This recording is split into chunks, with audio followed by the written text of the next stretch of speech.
Voilà. Bonjour, merci d'être présent pour la dernière session.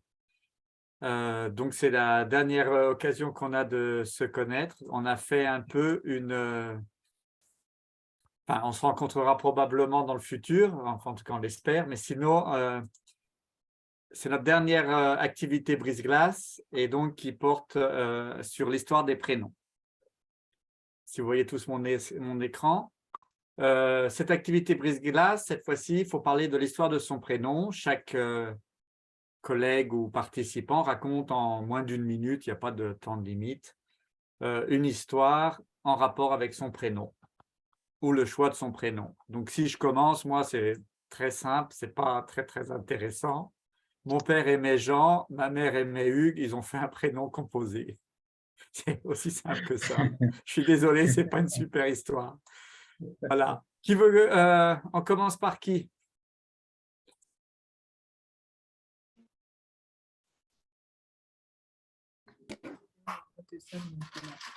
Sonia? Vous voulez parler de votre prénom?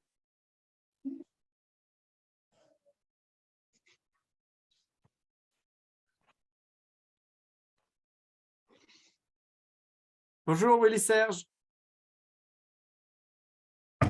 J'ai vu qu'il y a Victoire également. Oui, Sonia, la parole est à vous.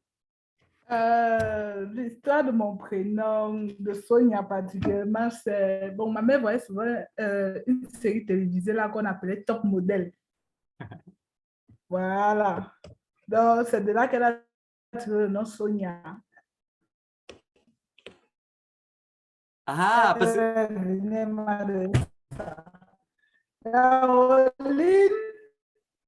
Caroline également, c'est une meilleure amie à mon papa. Ça, ils se sont séparés. En fait, c'est mon père qui m'a donné le nom Caroline. C'est une de ses meilleures amies. Normalement, il devait m'appeler Catherine, mais elle a choisi Caroline. Nous sommes Caroline et Sonia. D'une série télévisée, mon père d'une meilleure amie. Super, merci. Donc, du coup, c'est un prénom composé ou c'est... Parce qu'il n'y a pas de trait Non, il y a d'union. Caroline n'a pas changé. Ah, ok. Non, pas composé. Caroline est venue à Paris et Sonia est venue à part. Donc, c'est comme ça, chacun a donné son prénom. Super, super. Merci beaucoup, Sonia. Alioune.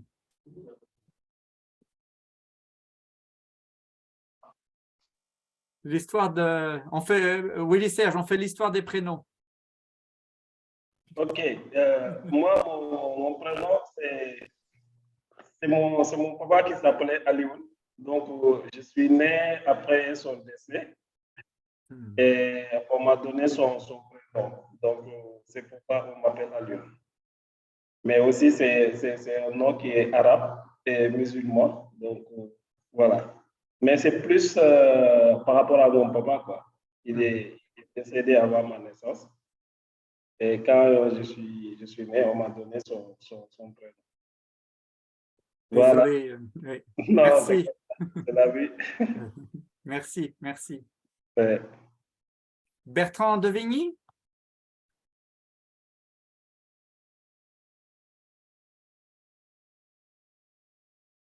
Allô, Bertrand?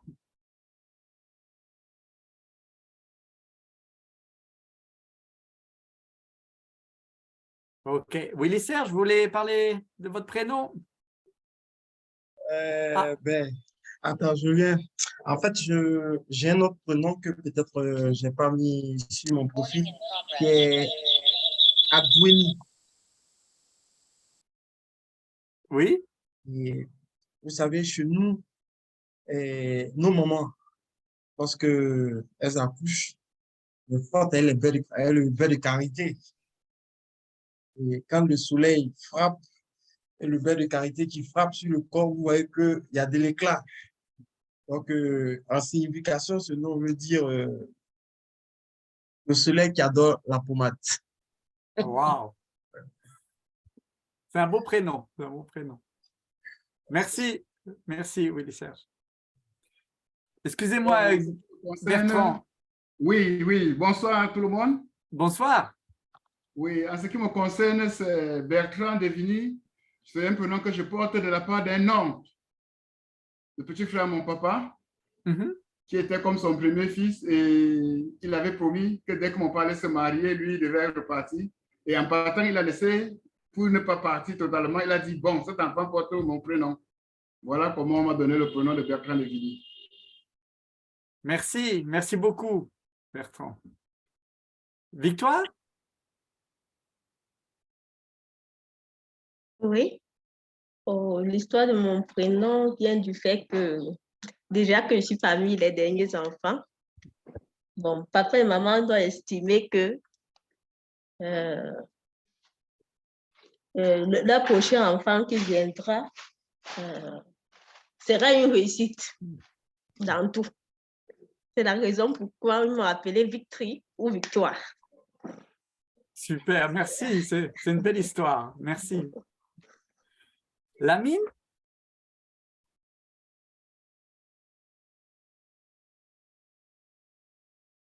Oui, le nom Lamine, c'est un nom musulman qui a été donné par l'ami de mon papa.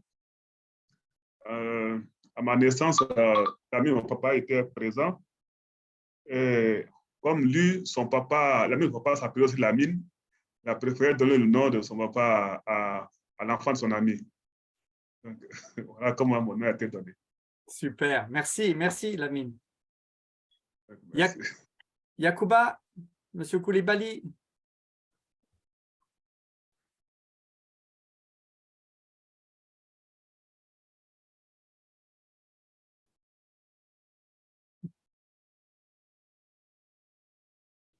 Monsieur Koulibaly. Ici, en bas.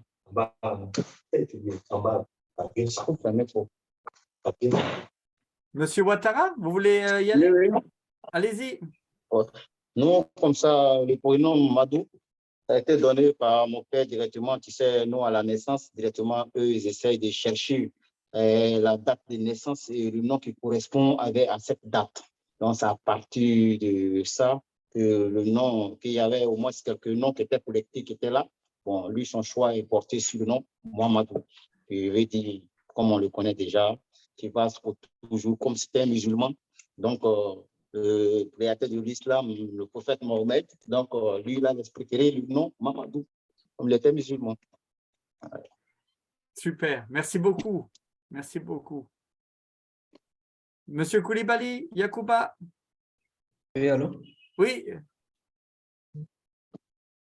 Est-ce que Désolé, vous... j'avais bougé juste un peu là. D'accord. On fait l'histoire des prénoms. Ah, ok, l'histoire des prénoms. D'accord, j'ai deux prénoms alors. C'est lequel vous voulez entendre l'histoire? Celui que vous choisirez. Tout nous Ok, convient. d'accord. Yacouba, effectivement, c'est un nom musulman qui m'a été donné à la naissance. On avait le choix de plusieurs noms et donc mon papa a opté pour Yacouba. Maintenant, Pénissongui, là, c'est généralement un nom sénoufo, parce que aussi sénoufo. Et généralement, les noms ont toujours des significations. Donc, Pénissongui veut dire qu'ils ont pensé à moi. Donc, en fait, c'est une signification de reconnaissance aux beaux-parents de mon père, disons, ceux qui lui ont donné sa fille. Justement. Super. Merci. Oh, excusez-moi, je n'ai pas voulu vous interrompre. Il y avait autre chose. D'accord. Vous alliez dire plus à propos de Pénissongui? Oui, oui. Allez-y, allez-y. Ah, vous n'avez pas saisi? Si, j'ai cru que vous avez interrompu. Ah, non, non, non, non. Ah, ok. Tout avait été dit alors. Tout était bon. Merci. D'accord, je vous en prie. Est-ce que, Claude, tu veux y aller? Est-ce que j'ai oublié quelqu'un? Mon prénom, c'est Claude Bernard, en référence au scientifique qui a marqué mes parents pendant leur étude. Voilà, tout simplement. Donc, ils auraient souhaité que je sois ingénieur, mais bon, je suis dans la finance. Mais tu es devenu financier. Voilà. Super, merci. Est-ce que j'ai oublié quelqu'un? Il me semble qu'on a fait tout le monde, hein? Parce qu'il y a personnes qui sont arrivées pendant qu'on était, mais je pense qu'on a dit tout le monde. On a fait le tour. On a fait le tour. Alors, est-ce qu'on peut commencer s'il y a des questions par rapport au module passé? Ou des problèmes techniques ou quoi que ce soit?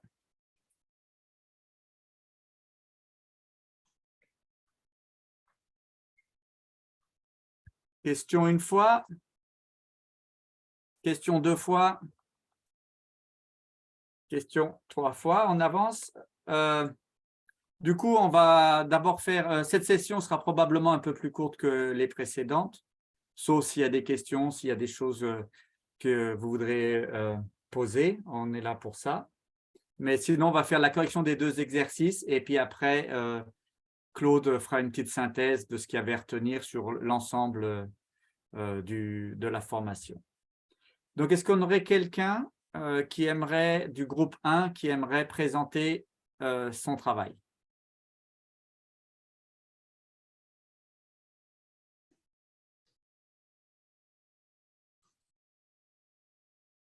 D'accord. Il y a eu 3 submissions. Bertrand Devigny, Victoire. Ah, mais Victoire n'est pas dans le groupe 1. Ou Willy Serge.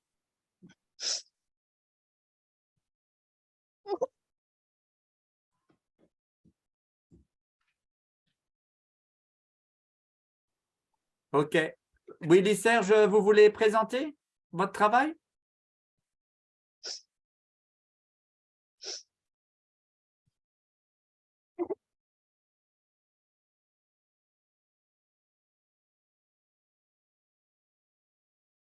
Un instant, un instant, un instant. Merci.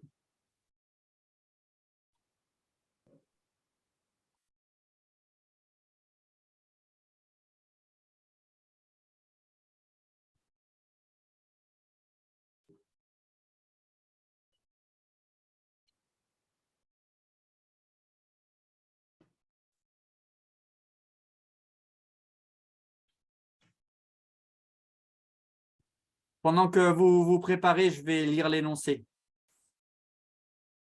Est-ce que tout le monde voit mon écran? Je suis en train de partager. D'accord. Est-ce que vous avez l'énoncé avec? Parce que j'ai vu que vous aviez répondu sur une feuille Excel. Oui, oui. Est-ce que vous voulez que je lise d'abord l'énoncé? Vous pouvez lire l'énoncé, il n'y a pas de problème. Et après, je vous repasse l'écran à partager. D'accord. Merci. Donc, Captain Farm Tech, basé au Kenya, est un concessionnaire de tracteurs Captain en provenance d'Inde. Depuis le début de la pandémie de Covid-19, le commerce des tracteurs est sur la trajectoire ascendante, les particuliers se tournant vers l'agriculture pour compléter leurs revenus. Le directeur des ventes, Oliver Camo, souhaite préparer un compte de résultats prévisionnel afin d'anticiper les revenus et la rentabilité future à des fins de planification. Il s'est adressé à un expert financier, donc vous, ainsi qu'à son ami pour l'aider dans cet exercice.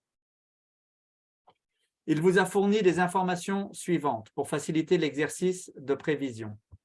Vente des 3 dernières années, donc 2019, 2020 et 2021.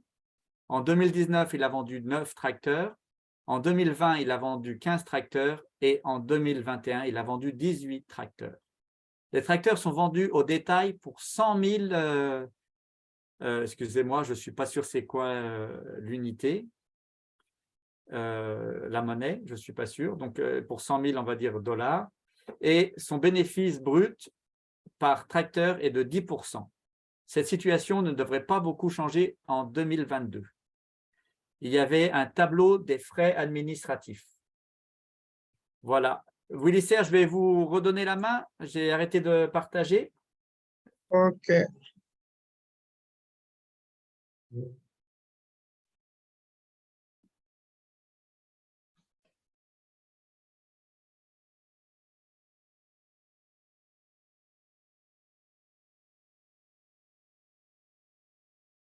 Vous voyez mon écran? Oui, c'est parfait. Merci. D'accord. OK. Concernant, je vais dire d'abord l'exercice, il fallait, je reviens sur, concernant l'achat, parce que ça m'a un peu perturbé. Vous voyez ici, on voit que les tracteurs sont vendus au détail pour, bon, je dirais 1 million cash. Et son bénéfice brut par tracteur est de 10%. Il fallait d'abord chercher à trouver la valeur de l'achat des tracteurs. Alors, je me dis, ben, déjà à 1 million, si à 1 million, le revenu brut est de 10%, 10% de 1 million, ça va faire 100 000. Et donc, du coup, l'achat est à 900 000 francs à l'unité. J'ai voulu d'abord qu'on s'accorde d'abord à ça avant d'avancer. Est-ce que, M. Claude Bernard, je suis dans la logique? Non, allez-y, t'inquiète.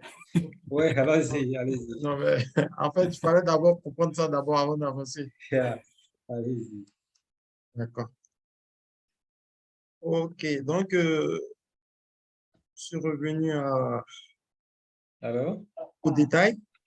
Concernant les charges, sur l'exercice 2002, on nous avait dit que les charges il y allait avoir une variation de 10%. Donc, c'est les différentes charges que j'ai énumérées en tenant compte de la variation de 10%.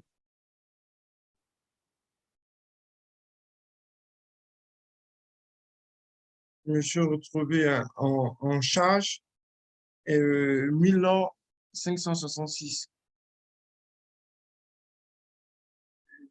Vous trouvez, je veux dire, cette marge brute ici, encore plus haut, j'ai fait le chiffre d'affaires moins les achats.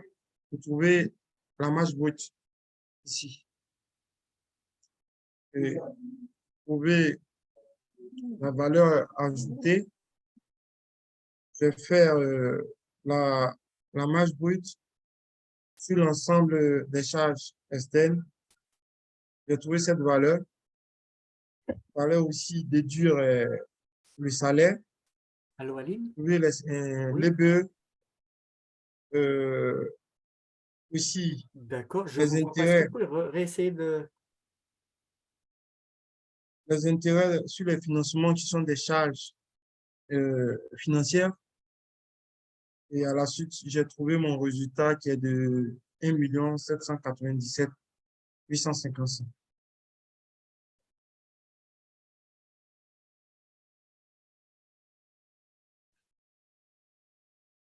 OK.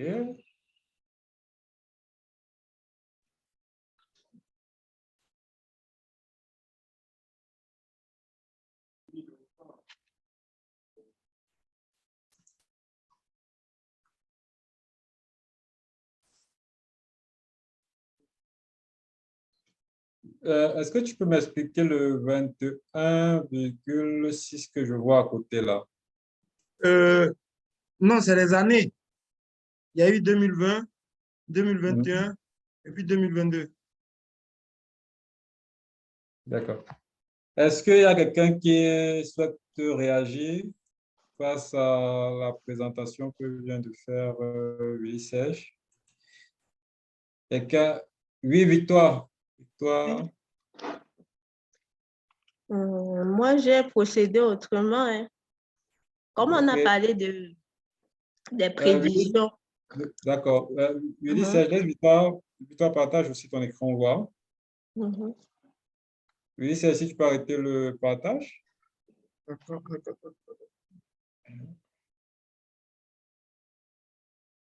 OK.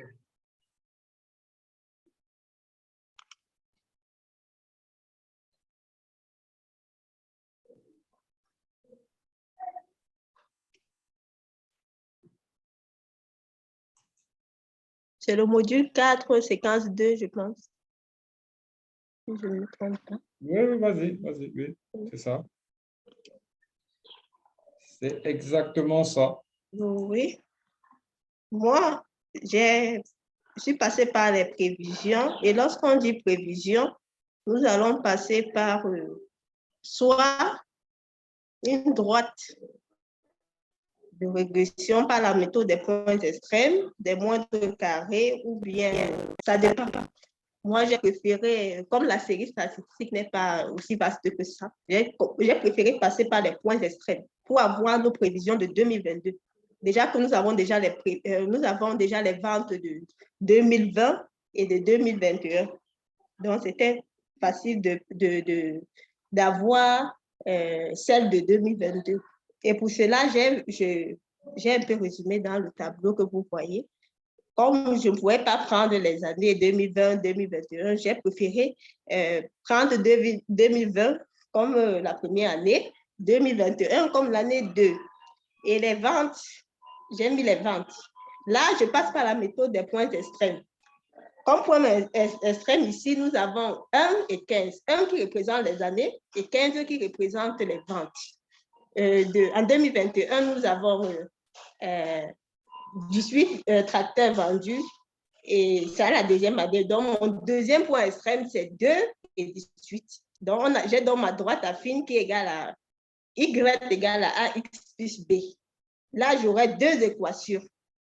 La première, j'aurai AB, lorsque je tire AB égale à 15 et 2, A plus B égale à 18. Lorsque je fais dans mes équations, j'obtiens A égale à 3. Nous devons trouver la droite Y égale à AX plus B pour pouvoir faire nos prévisions des ventes. Puisque nous avons déjà les ventes antérieures. Oui, là je tire, j'ai A. J'ai A, le résultat de A moins A, comme j'ai expliqué, B égale à 12. J'ai donc déjà ma droite. Y égale à 3X plus 12. Je remplace. Je sais que 2022, c'est la troisième année. Donc, en 2022, nous sommes à la troisième année. Je remplace juste mon équation Y égale à AX plus B par Y égale à 3 fois 3, puisque nous sommes en 2022 et c'est la troisième année, plus 12. Je trouve une prévision de 21 tracteurs. Donc, en 2022, nous aurons 21 tracteurs, la vente de 21 tracteurs. Nous avons déjà, on nous a déjà donné le prix de vente unitaire d'un tracteur. Pour trouver dans le prix de vente global, je fais les 21 fois les 1 million. On nous a parlé de la marge brute qui représente 10% des ventes unitaires. Donc, lorsque je fais 10% de 1 million, j'ai 100 000. 100 000 représente la marge brute d'un tracteur. J'ai 21 tracteurs. Je fais 21 fois 100 000. J'ai la marge brute de 21 tracteurs. Je continue pour trouver les dépenses prévisionnelles en 2022. Je passe par le même procédé, toujours par la méthode des points extrêmes. J'ai comme à la première année, j'ai 1 326 586. À la deuxième, j'ai 1 949 420.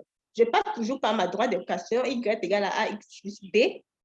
Je pose comme j'ai posé au début. Je trouve A égale à 622 834 et B égale à 703 752. Je trouve dans ma droite d'équation Y égale à 622 834 X plus 702 752. Là, je peux tirer, je peux déjà avoir mes dépenses.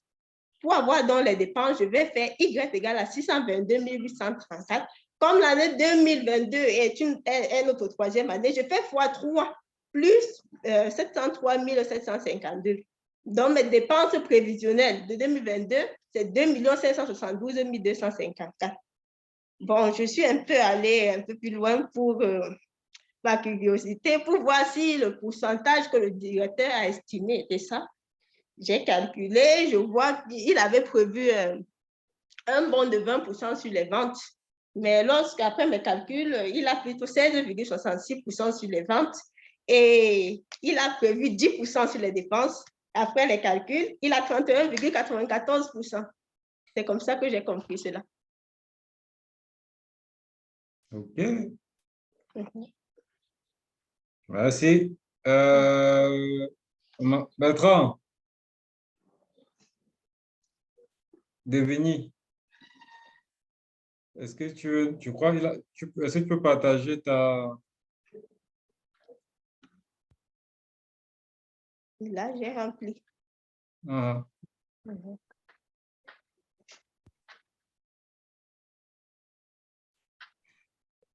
Merci, merci D'accord, Victoire. merci Victoire.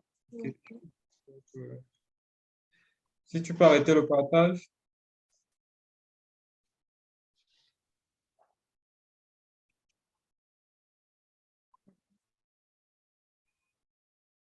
Bon, je suis plutôt avec mon téléphone portable. J'ai un problème de connexion avec la machine là. Vous me suivez? Oui. Oui. Comment est-ce que moi j'ai procédé? J'espère que je vais Attendez. me retrouver. Excusez-moi, est-ce que vous voulez que je partage mon écran? Est-ce que ça aiderait? Même si vous partagez l'écran, est-ce que vous m'en sortez? Bon, allez-y quand même voir. Est-ce que si on partage l'écran, tu vois sur ton téléphone portable, non? Oui, je peux me rappeler. Oui, on te présente ton devoir, quoi. On partage ton devoir sur l'écran et toi, tu commandes. Voilà. D'accord.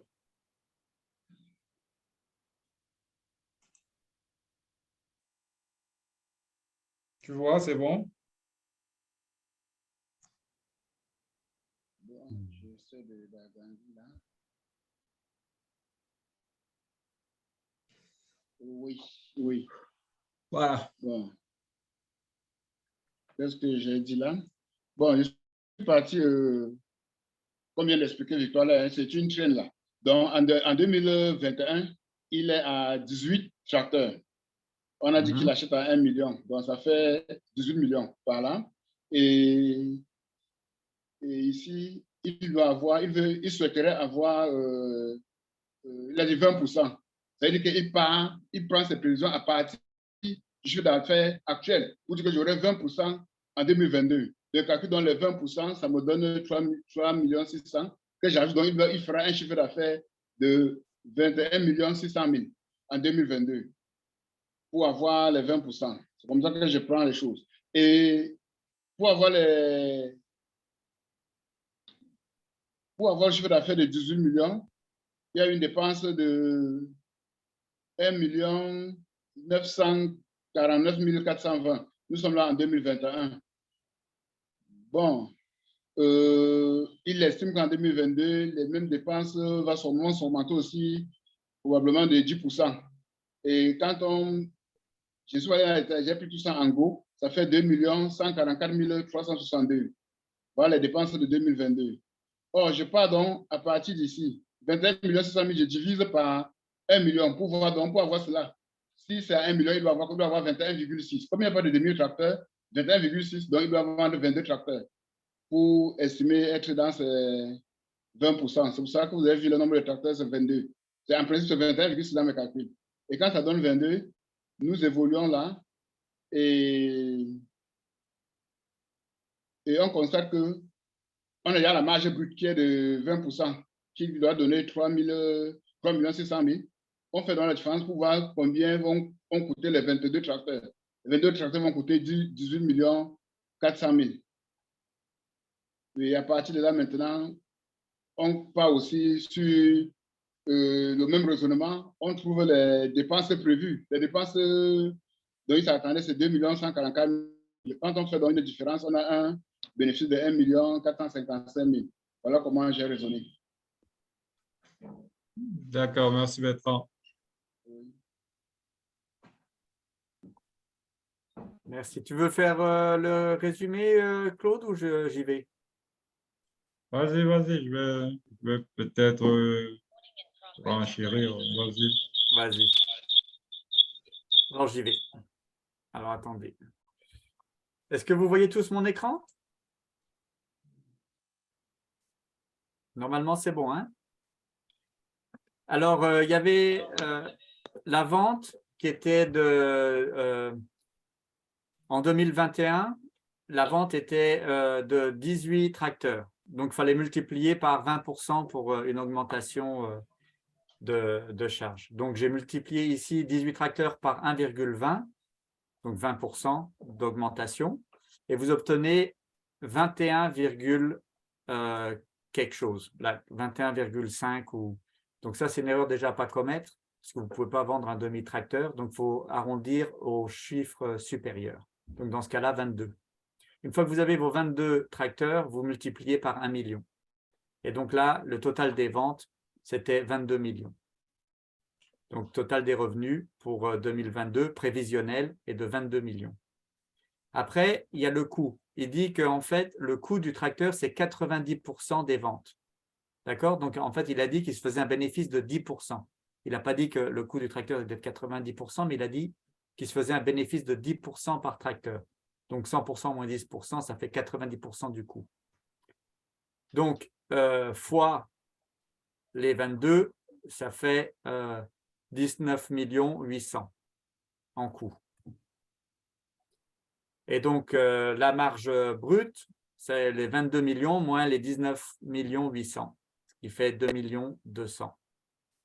Et donc, il a dit qu'il avait des frais administratifs de 2021 et qu'il attendait une augmentation de 10% des frais administratifs en 2022. Donc, à ce sujet, Claude a dit, c'est vraiment l'exemple de ce qu'il ne faut pas faire, puisque dans les frais administratifs, ce qui était très bien dans l'exemple de Willy Serge, c'est qu'il avait détaillé tous les frais administratifs. Et effectivement, c'est la façon de procéder, puisque vous avez certains frais administratifs, comme on a vu, qui sont fixes, qui sont à peu près fixes, et le loyer n'augmente pas de 10% d'une année à l'autre chaque année, par exemple. Et vous avez d'autres frais qui augmentent, qui sont plus sujets à l'inflation, on dira. Donc, c'est 10% en moyenne, mais ce n'est pas la bonne façon de procéder. Donc, si on prend quand même selon l'énoncé, puisque dans le cas là, nous avons un énoncé qui nous dit une augmentation de 10%, si on prend cet exemple-là, on multiplie donc les frais administratifs, il y avait un total de 2021 fois 10%, donc 1,10, et vous obtenez 2 144 362. Donc, dans cette méthode-là, si on prend l'énoncé, vous aurez une différence entre le résultat qu'on a obtenu ici et puis le résultat qui a été obtenu par la méthode de Victoire, puisque j'ai vu que Victoire, vous aviez une augmentation des dépenses selon la méthode utilisée de 33%. Mais si on utilise cette méthode, on obtient donc le total des dépenses pour les frais administratifs de 2 144 362 dollars ou fin de la monnaie.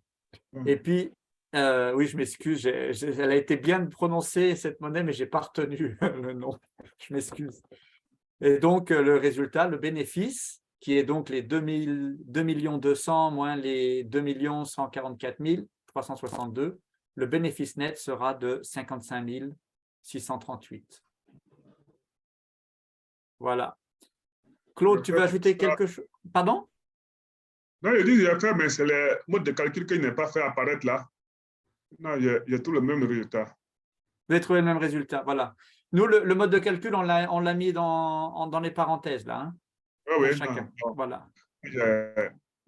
Sur tous les frais administratifs, là, pour trouver les 2 144 362. Oui. Merci. Il y a plutôt pris 19 millions, ben, disons 1 million 949 420 plus les 10% de ces montants, ce qui donne les 2 144 362. Oui. Ça revient à la même chose. C'est la méthode de poser l'opération qui change. Oui, j'ai vu également, Willy Serge, vous êtes arrivé directement à ce résultat. Je sais que là, c'est Lamine qui parle. Donc, vous parliez des frais administratifs. Vous avez obtenu le même résultat. Et Willy Serge a obtenu, n'a pas montré, par exemple, le total des revenus. Il est allé directement à ce résultat-là, ce qui était correct également. Hein. Non, voilà. Mais j'ai trouvé 22 tracteurs aussi. Super. Merci. De rien, de rien. Claude, tu veux ajouter quelque chose?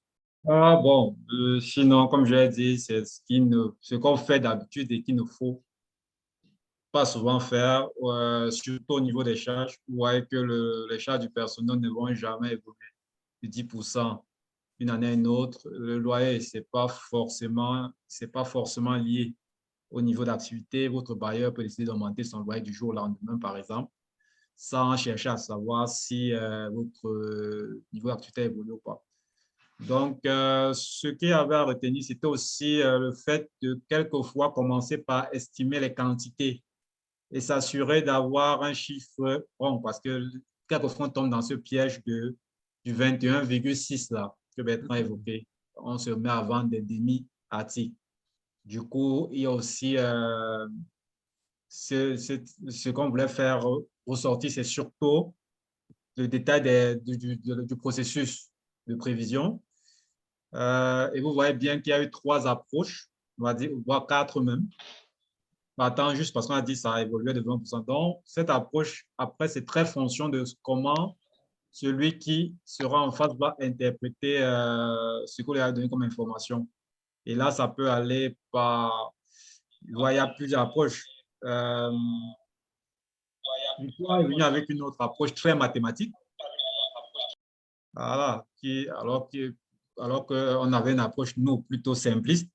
Donc, c'est pour ça qu'il faut pouvoir identifier les corrélations et ça met tout le monde d'accord parce qu'on voit les interactions entre les différentes variables. Voilà. C'est ce que j'ajouterais. Mais sinon, c'est très bien. Merci pour les recherches de part et d'autre et puis le partage d'approches qui permet de voir la diversité d'analyse.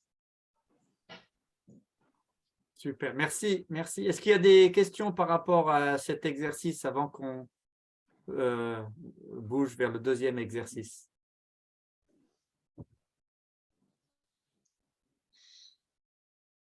OK, alors on va aller vers le deuxième exercice. Je vais repartager mon écran.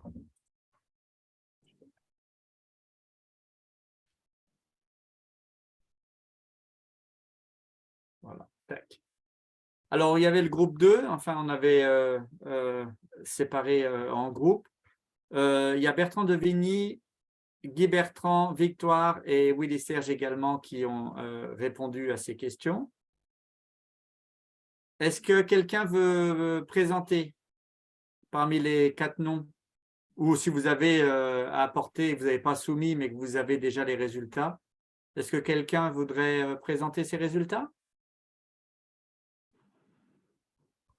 Bon, vous faites comme tout à l'heure, vous remontrez encore votre écran parce que j'ai des problèmes là. Et puis, je vais essayer de dire ce que j'ai fait. D'accord, je fais ça. Je lis d'abord l'énoncé, ça vous convient? Et puis après, on voit directement votre résultat? D'accord. Merci.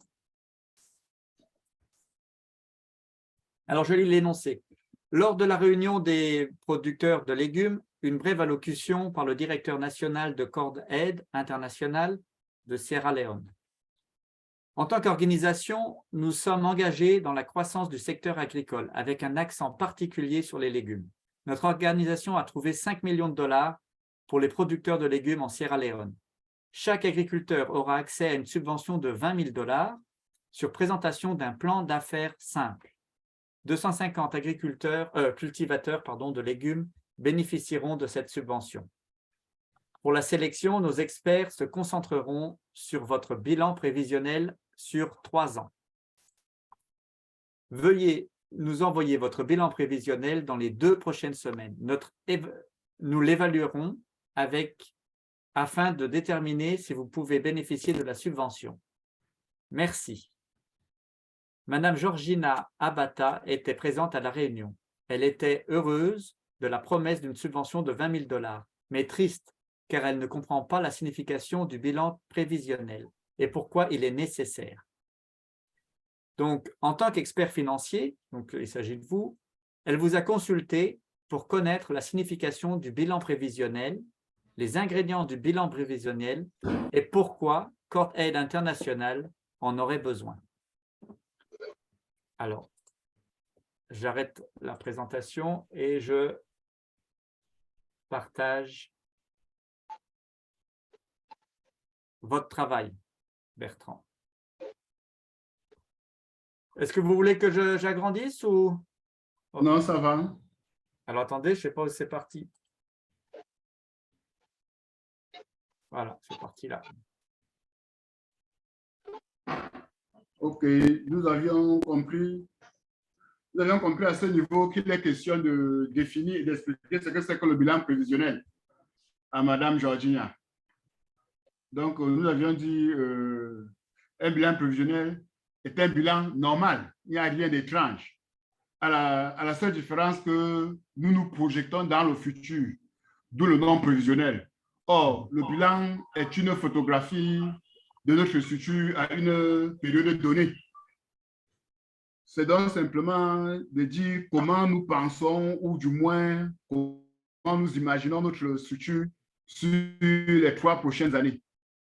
Donc, on doit, en fonction des informations du terrain, et surtout expliquer comment nous pensons gérer notre structure pour la période de 3 ans. C'est ce dont les investisseurs ont besoin pour s'engager. Je vous remercie. Donc, c'est juste expliquer et donner des explications.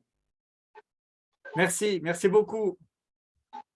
Est-ce que quelqu'un veut ajouter quelque chose, faire un commentaire ou vous poser une question à Bertrand?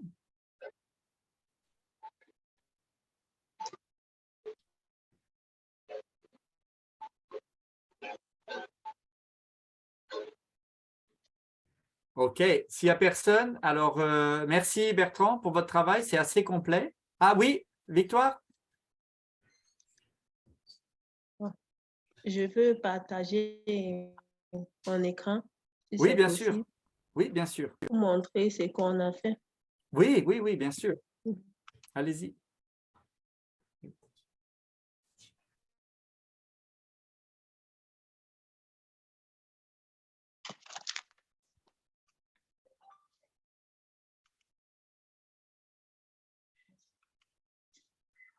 Oui. Il nous a été posé 3 questions en tant qu'expert financier. La première, c'est de donner la signification du bilan prévisionnel. La deuxième, les ingrédients du bilan prévisionnel.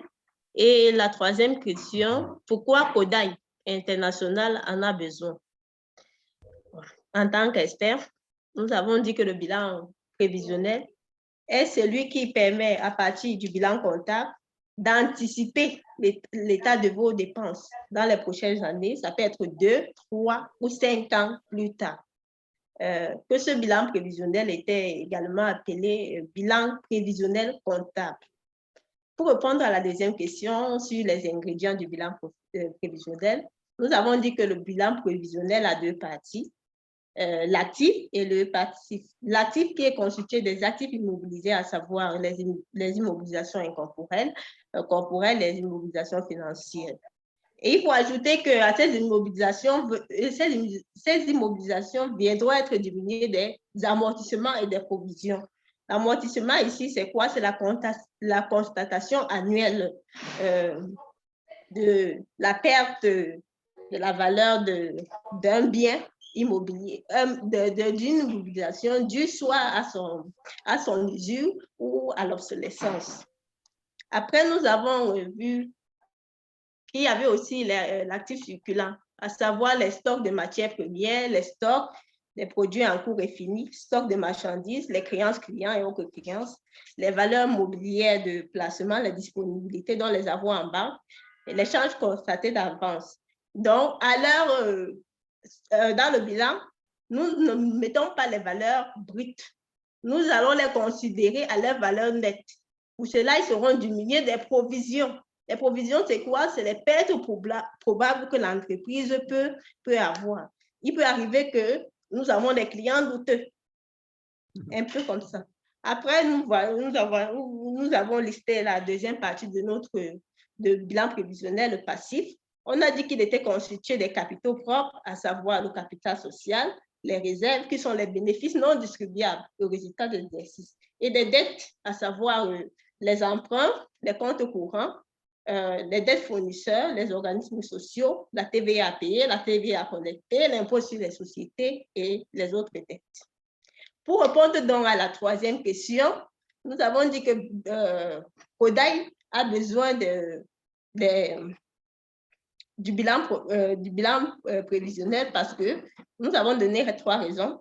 Parce qu'il facilite les demandes de financement. Parce que grâce au bilan prévisionnel, on peut connaître la solvabilité financière de l'entreprise, à convaincre les organismes de financement, oui, et les investisseurs que miser sur cette entreprise ne sera pas un risque pour eux. Le bilan prévisionnel, c'est l'outil de prévision. Parce que c'est grâce à ce bilan prévisionnel que l'entreprise peut se rendre compte de la viabilité de son projet et l'adapter selon le résultat recherché. Et troisièmement, nous avons dit que le bilan prévisionnel sert à calculer le besoin en fonds de roulement. Le besoin en fonds de roulement ici qui nous permet de connaître le montant de la trésorerie nécessaire pour supporter les décalages entre les entrées et les sorties. C'est un peu ce que nous avons fait. Super, merci beaucoup. C'est bien plus complet que le résumé que nous avions fait. C'était du travail en groupe, Victoire? Oui. D'accord. J'ai vu que vous étiez la seule personne à avoir soumis, donc j'en profite pour rappeler à tout le monde de soumettre individuellement le travail. C'était très, très complet. Merci beaucoup. Y a-t-il des questions pour les travaux de Bertrand Devigny, pardon, ou de Victoire? Pour Victoire, là, c'est bon. C'est bon? Ah, Victoire, là, c'est complet. C'est très, très complet, oui. Merci. Du coup, je ne pense pas que ça vaille le coup. On a mis un petit résumé, mais je pense que c'est beaucoup moins complet que ce que Victoire a fait. Donc, je vais juste passer. Vous aurez de toute façon la copie de la présentation. Je pourrais le lire, mais ça changera. Oh, je vais le lire, excusez-moi. Je vais le lire juste pour montrer ce qu'il y a vraiment à retenir, si on simplifie tout, ce qui reste vraiment à retenir de plus important. Donc, les prévisions financières sont un processus d'estimation des revenus et des dépenses futures d'une entreprise.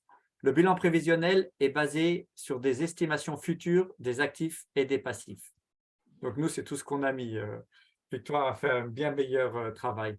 Et donc, cela fournit les informations nécessaires à l'expansion de l'entreprise. Donc, vous aviez ça dans les deux cas, Victoire ou Bertrand, et à sa croissance future. Dans le cas d'une collecte de fonds, donc c'est notre cas ici dans notre exercice, il fournit la preuve d'une entreprise qui a une structure financière équilibrée, ainsi que des investissements qui seront réalisés. Donc, il donne une clarté sur où iront les investissements si on reçoit les subventions. D'accord? Donc, avant de remettre, en fait, je vais repasser la parole à Claude. Mais avant, est-ce qu'il y a des questions? Ou Claude, as-tu quelque chose à ajouter sur le deuxième exercice? Non, pour moi, c'est bon. C'est bon. Les deux présentations se complètent. Voilà. Donc, on a pu avoir une bonne synthèse des acquis sur la notion du bilan. Donc, moi, c'est très bien. Je suis plutôt satisfait du rendu, quoi. Merci. Y a-t-il des questions avant qu'on avance vers la synthèse? Question une fois, deux fois. Il n'y a rien. Il n'y a rien. Bon, alors, Claude, je te repasse la main.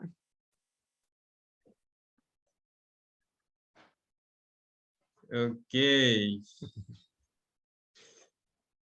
OK. D'accord. Bon.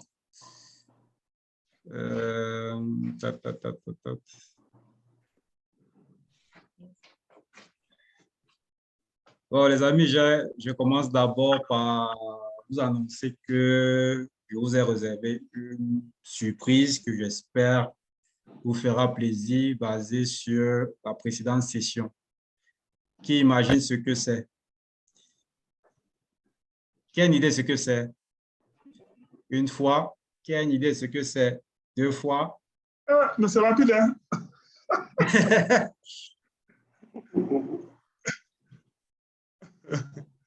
2 fois et demi. C'est le tableau que tu avais promis. Le tableau que tu avais promis. La synthèse de l'analyse financière de la dernière fois. Pardon, Bertrand? Que vous allez nous suivre. Je suppose que c'est la synthèse et de l'analyse de la dernière fois que vous allez nous distribuer pour que ça nous serve de référence.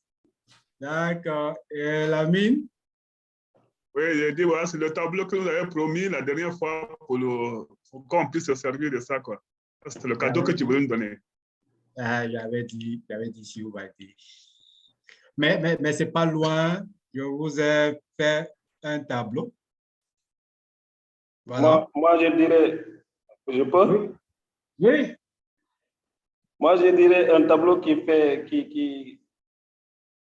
un tableau avec, avec la photo de tous les participants et des formateurs. Ah, c'est noté. Bon, là, je ne fais pas de suspense. Je vous ai promis, je vous ai fait un tableau de ce type. Voilà. C'est un tableau pour vos prévisions financières basé sur les historiques. Parce que la dernière fois, j'étais un peu embêté parce que c'était sur le mais ici, partant de l'exemple de l'étude qu'on a fait dans ce module, on est parti des existants. Vous avez vu au travail Victoire qui vous parlait des pentes, des... Voilà. Donc, vous allez juste renseigner ici historique de vente. Vous mettrez le produit, le prix de vente, le coût de revient que vous aurez calculé, la capacité maximale par mois, c'est-à-dire ce que vous pouvez faire au maximum par mois. Et vous donnerez les historiques des 2 dernières années. Le tableau se chargera sur la base de ces historiques, de calculer la pente, ce que disait Victoire. Et tous les calculs mathématiques que Victoire voulait faire là, ce tableau fera ça pour vous. Wow. Et vous donnera mensuellement des tendances de prévision. C'est mathématique, c'est-à-dire que ce n'est pas exact. Mais basé sur votre histoire, ça pourrait être ça. D'accord? Vous aurez les frais généraux. C'est même la même chose qu'elle présente des fois. Mais ici, il y a des petites indications. C'est les coûts unitaires proportionnels ici.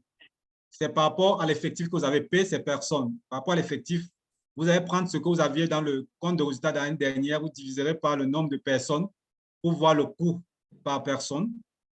Ici, A pour article, d'accord? CA pour chiffre d'affaires. Vous allez trouver une proportion par rapport à l'exercice précédent et ça se chargera d'estimer vos coûts pour vous. Remarquez que tout ce qui est en rose là, c'est des éléments à renseigner. D'accord? C'est des éléments, tout ce qui est en rose, la couleur rose, on peut renseigner, on peut saisir. Je vais vous donner un fichier vierge et je vais vous donner un fichier rempli. Donc, vous allez essayer, sur la base du fichier rempli, de remplir le fichier vierge et vous verrez comment évolue le tableau. Ça, malheureusement, il n'y a pas de formation pour ça, donc je vous donne les 2 fichiers et vous allez comprendre comment est renseigné ce tableau en essayant de dupliquer. Mais retenez les codes des couleurs. Le rose, c'est où vous pouvez saisir du texte.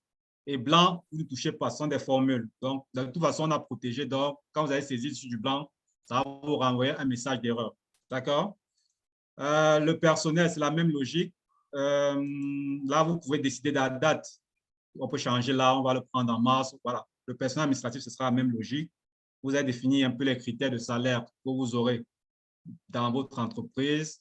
Et puis ça, ce sera le personnel de production, c'est-à-dire ceux qui sont dans les plantations, ceux qui sont dans les usines, plus proches de la production. Voilà, vous mettrez ça ici. Ça, on a fait ça pour une entreprise. Il y a pour le modèle d'une entreprise de textile. Donc, après, les immobilisations, c'est la même logique. Ici, vous aurez des immobilisations qui sont liées au personnel, c'est-à-dire, par exemple, pour le personnel administratif, on a les ordinateurs, tout ça. Ici, ce sera, ici, on a mis staff actuel, c'est-à-dire que pour éviter que ça engage un recrutement alors qu'il n'y a pas besoin par rapport à l'équipe que vous avez, vous mettrez l'effectif que vous avez au début de l'exercice. Et du coup, si ça ne dépasse pas cet effectif, il n'y aura pas de recrutement. C'est ce que le fichier va faire. C'est pour ça que ce effectif-ci est fondamental. Sinon, ça peut vous induire un recrutement alors que vous n'avez pas besoin, alors que l'effectif qui est là est suffisant. D'accord? Ça, je dis, ça va pas s'appliquer pour le personnel administratif parce que c'est lié à la date, c'est vous qui programmez, mais pour le personnel de production, ce sera fondamental pour mettre les effectifs à chaque fois. Après, les impôts, c'est les impôts de votre pays. Ça, il faudra faire une petite adaptation, malheureusement. Pour les Camerounais, bon, ils sont bien heureux d'être Camerounais parce que c'est la fiscalité de leur pays. Après, vous avez aussi les dettes, d'accord? N'oubliez pas, le rose, il faut renseigner et vous mettez les paramètres du contrat que vous avez avec votre banque la durée du prêt et tout ça. Et puis, ça va naturellement calculer l'amortissement pour vous. Ça, voilà, ça sera à peu près ceci. Ça, c'est le prêt qui existait hier, par exemple. Ça, c'est le nouvel prêt que l'entreprise a consenti. Donc, du coup, ça refait les calculs, ça fusionne, ça fait tout ça.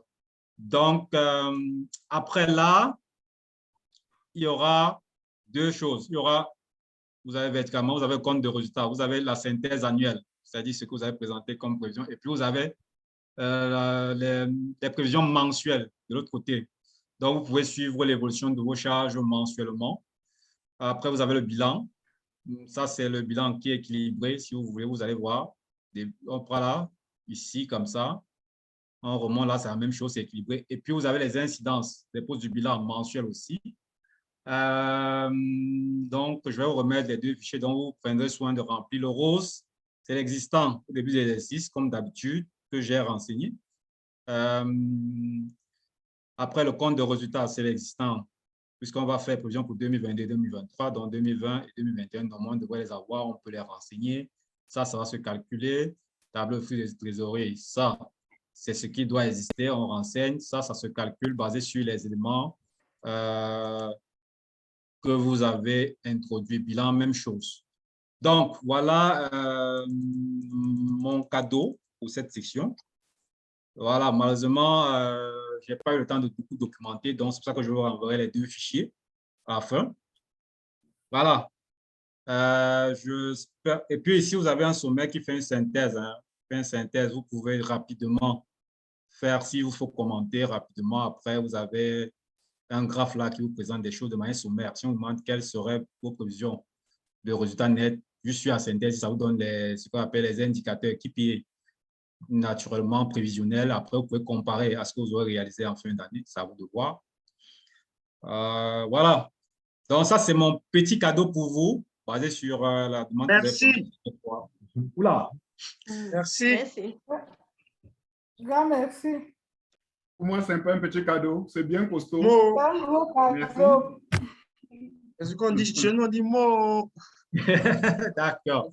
Donc, voilà. Donc, on va vous transmettre ça à la fin par mail, comme d'habitude, avec les supports de formation qu'on aura mis en PDF à la fin de la session. Donc, comme je vous ai dit, j'étais très content de la participation et c'est ma manière de vous dire aussi merci pour l'engagement et l'effort consenti malgré vos différentes obligations professionnelles.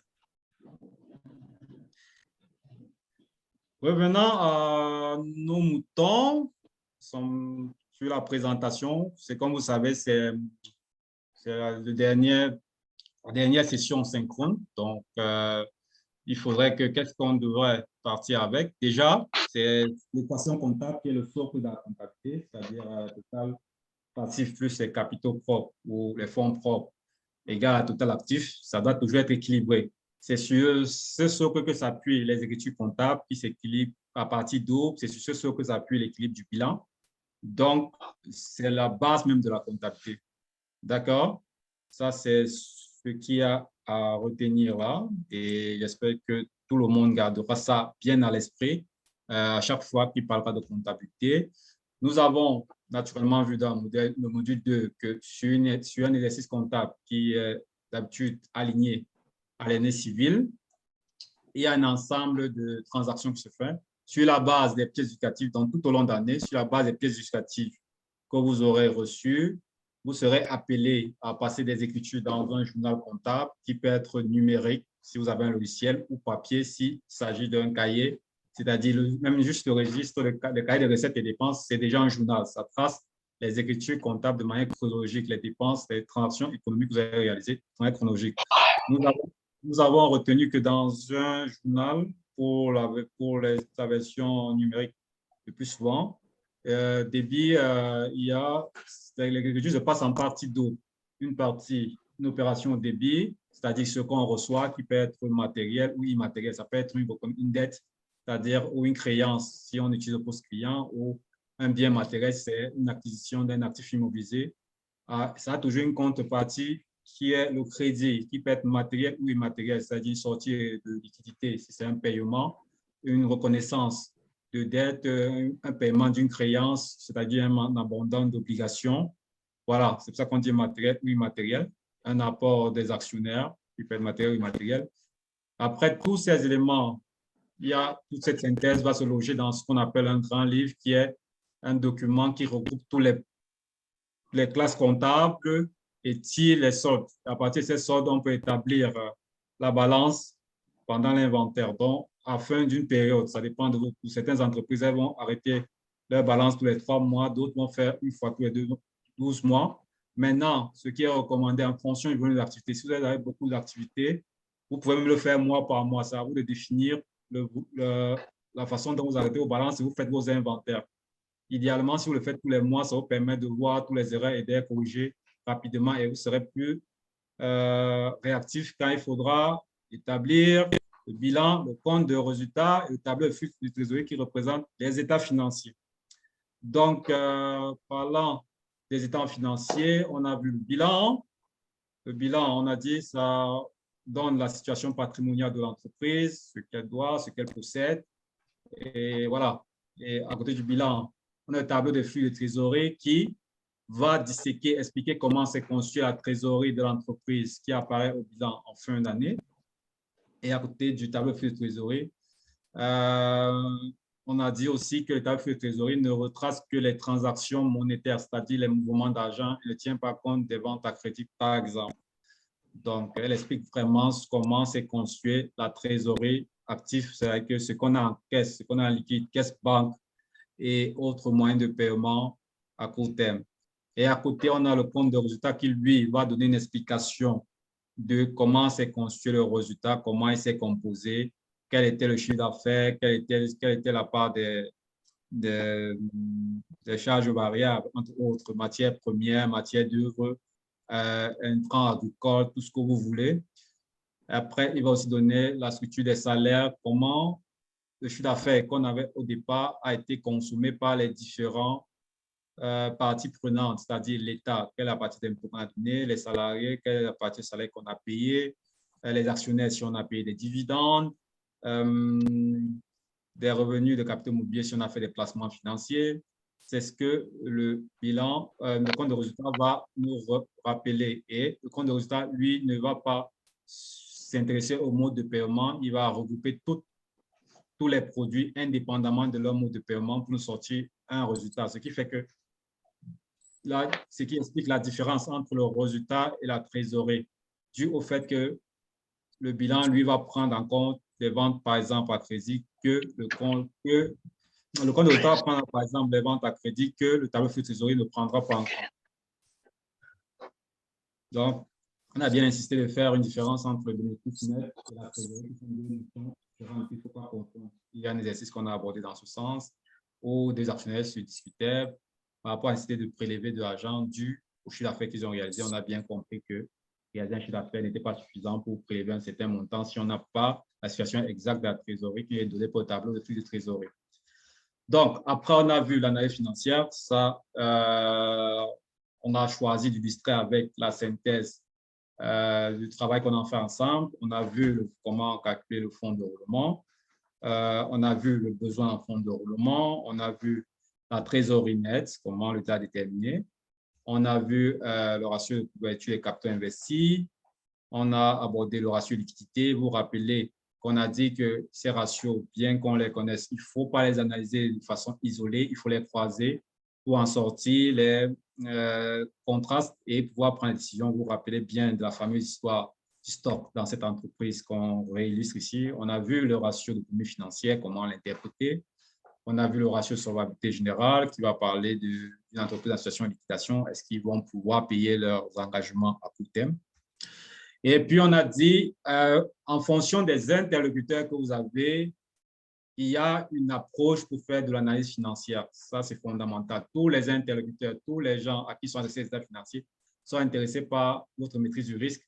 Mais après, leur appétence pour tel ou tel autre indicateur est fonction de leurs intérêts à eux. Donc, le banquier, lui, qui veut que son prêt soit remboursé, va s'intéresser à votre solvabilité et à la liquidité. Le créancier, c'est-à-dire votre fournisseur ou votre client, ceux-là, ils vont s'intéresser à votre solvabilité, votre liquidité. tout comme le banquier.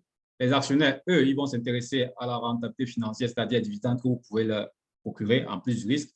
Ils vont s'intéresser à votre pérennité. Est-ce qu'aujourd'hui, votre structure, est-ce qu'eux, ils sentent que vous mettrez long sur le marché? Est-ce que vous êtes suffisamment prudent dans vos décisions de choix de financement? Et ils vont s'intéresser au rendement qui est encore dit profitabilité, c'est-à-dire votre capacité à faire du bénéfice qui est différent de la rentabilité. Nous avons abordé ça. La rentabilité, c'est le retour sur investissement. Par contre, le rendement, c'est la capacité à faire du bénéfice, même si ce n'est que de 1 franc symbolique, c'est du bénéfice. Mais par contre, vous pouvez être une entreprise qui a un rendement, mais ne pas être intéressant pour un actionnaire ou un investisseur parce que lui, ce retour sur investissement, 6 500 autres entreprises et que vous promettez 1 franc symbolique, il va peut-être préférer miser 500 dans une entreprise qui lui promettra 50 francs de revenus. Donc, du coup, même si vous faites 1 franc symbolique pour lui, vous n'êtes pas rentable. Pourtant, le rendement, il est là, vous êtes profitable. Donc, il faut faire attention à ces deux notions et de ne pas les confondre. Bon, pour les dirigeants, c'est la performance commerciale qui va les intéresser, le rendement commercial, ils vont voir la gestion du risque. Les salariés, ça sera naturellement la rentabilité aussi, la gestion du risque et la pérennité. Les salariés, eux, ils veulent s'assurer qu'ils peuvent faire un plan de carrière, ils peuvent évoluer là. Donc, c'est ce qui va leur parler. Est-ce qu'aujourd'hui, la structure qu'on a nous permet de dire qu'on peut être là dans 10-20 ans? C'est ça que quand un salarié analyse vos états financiers, c'est ça que lui, il va regarder.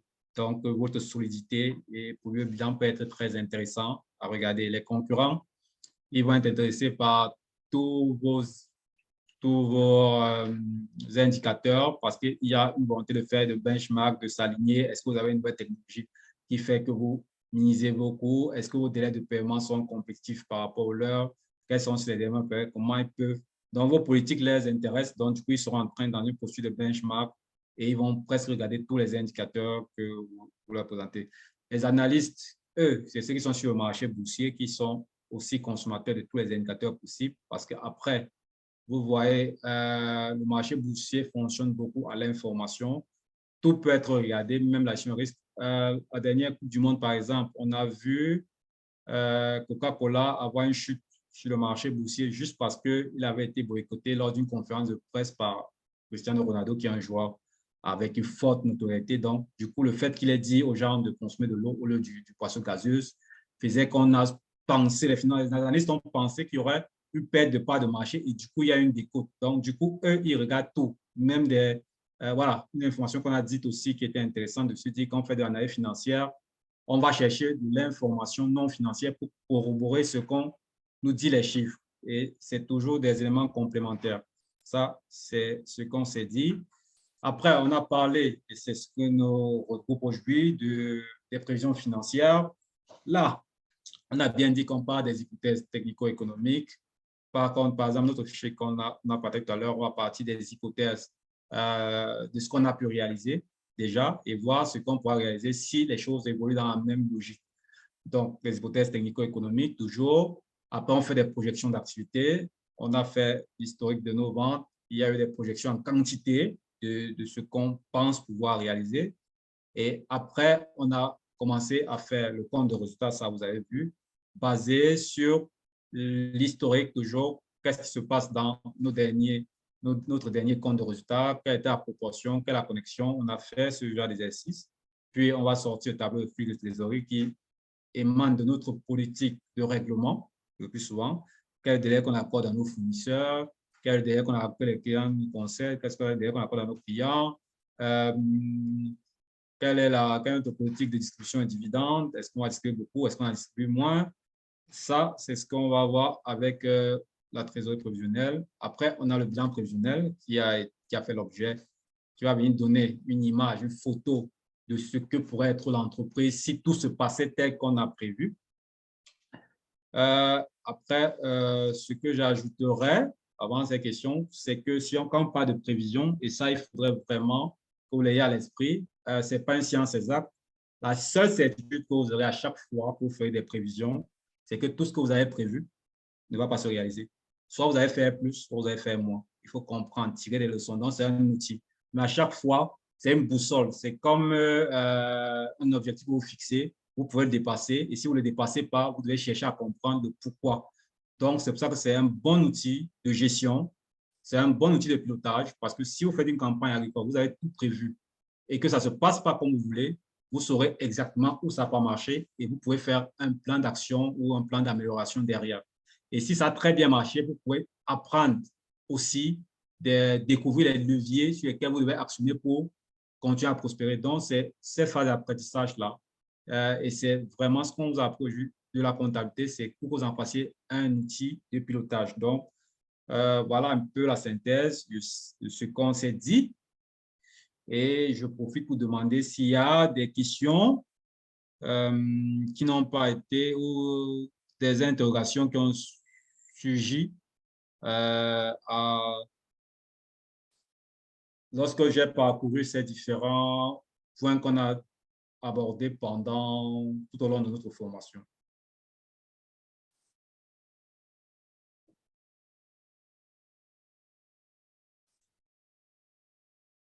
Ils ont l'air de m'écouter toujours religieusement. Je veux savoir, est-ce qu'on aura la séquence? Est-ce qu'on aura les enlancements d'aujourd'hui là? Oui, les enregistrements, elles sont tous disponibles. Bon, on verra comment, je ne sais pas comment on va faire ça. Si on peut aussi réussir à vous les distribuer, c'est vrai que je les ai sur ma machine. On verra. La plateforme va se fermer quand? Non, je ne peux pas. On peut encore avoir accès même après la journée d'aujourd'hui? Oui, oui. Oui, on verra comment faire ça. Vous parlez des enregistrements Zoom? Voilà, je voulais dire que si vous pouvez vraiment faire un résumé des enregistrements pour nous envoyer, ça sera bon. Hein? En fait, les enregistrements, vous avez accès à la plateforme. Quand vous avez accédé à la plateforme, vous avez rentré vous avez rentré un code et vous avez créé un compte. Et en fait, vous avez l'accès de façon indéterminée. OK, merci. C'est-à-dire jusqu'à ce que, en général, le cours soit archivé par le collège ACP. Mais en gros, ça prend en tout cas plus d'une année. D'ici là, vous serez des experts. Donc, à peu près, ça prend des fois 2 ans. Et puis, vu que Claude a fait des copies sur YouTube, on n'a pas le problème de la limitation des enregistrements Zoom s'ils avaient été gérés par Zoom eux-mêmes. Voilà, est-ce que ça répond à la question?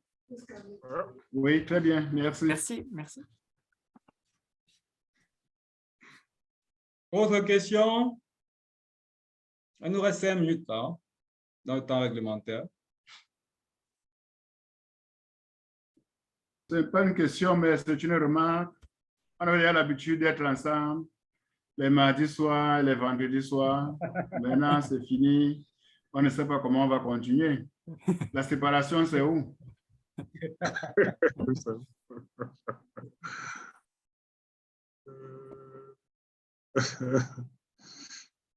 Est-ce qu'on va pouvoir faire une photo avant de se quitter? Voilà, au moins ça. On garde les souvenirs. Voilà. Oui. On peut mettre aussi les contacts. Oui. On vous envoie ça. On vous envoie. On va laisser déjà le chat de WhatsApp. Donc, il est actif aussi longtemps que vous voulez. Et on enverra les emails de chacun. Je vous envoie. Je vous avais déjà envoyé, non? Non, pas encore. Pour les groupes.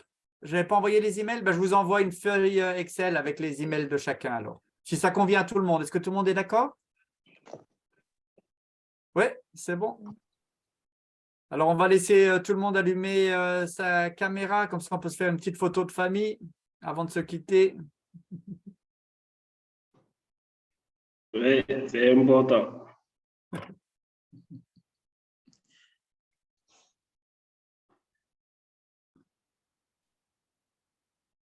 Guy Bertrand avec nous? Oui. Merci, Guy Bertrand. Merci. Et Monsieur Ouattara. Ah, c'est bon, parce que vous êtes en double. Super, on a tout le monde alors, je crois. Prêt? Cheese. Attendez, j'en prends une. Merci. Merci, merci. C'est bon, j'en ai pris 2. Merci. Merci encore. Merci encore. Merci. Merci beaucoup, vraiment, à vous aussi, les formateurs. Merci. C'était bon. Ouais, c'était vraiment agréable. Hein? C'était Vraiment agréable. On a passé vraiment un bon temps. Vraiment, je pense qu'on peut s'écrire, on peut se parler. J'ai une préoccupation. Comment? Je pense que, comme c'est le dernier cours, on reste en contact quand même sur WhatsApp. Si jamais il y a quelques préoccupations, on peut encore se joindre, non? C'est ça. tout à fait. Claude, on peut rester encore en contact avec les autres experts? Oui. Il n'y a pas de souci. Voilà, WhatsApp reste fonctionnel. Oui, il reste fonctionnel. Oui. Voilà, merci. Mais Jean-Hugues. Oui. Jean-Hugues. Oui. Mais laisse-moi te dire quelque chose. Hein. Vas-y. Tu es le meilleur comme mon professeur de 6e. Merci. Allez, merci beaucoup, les gars. Une chose avant que vous partiez, je voulais vous montrer qu'il y a encore une tuile, la tuile de synthèse. Elle n'est pas disponible en ce moment, mais elle sera disponible dans les jours qui viennent. C'est parce que c'est férié et puis qu'on n'a pas réussi à avoir Nour, mais c'est là que vous obtiendrez votre certificat. OK? Et peut-être qu'avant de votre certificat, il y aura peut-être un questionnaire par rapport à la formation, pas par rapport à son contenu, mais par rapport à la formation. Est-ce que ça vous a convenu? Est-ce que ça a atteint les objectifs? Ce genre de questions. Pour l'instant, il n'y en a pas. Mais on doit voir avec Nour parce que les certificats ne sont pas encore disponibles. D'accord? Mais on vous enverra un email donc avec les contacts de tout le monde et puis un petit rappel de remplir cette tuile. Et puis, n'oubliez pas, juste dernier rappel, n'oubliez pas de soumettre individuellement tous les… Voilà, je n'ai pas pu m'en empêcher, il a fallu que je le répète, tous les exercices d'application, s'il vous plaît. D'accord. Voilà. Merci.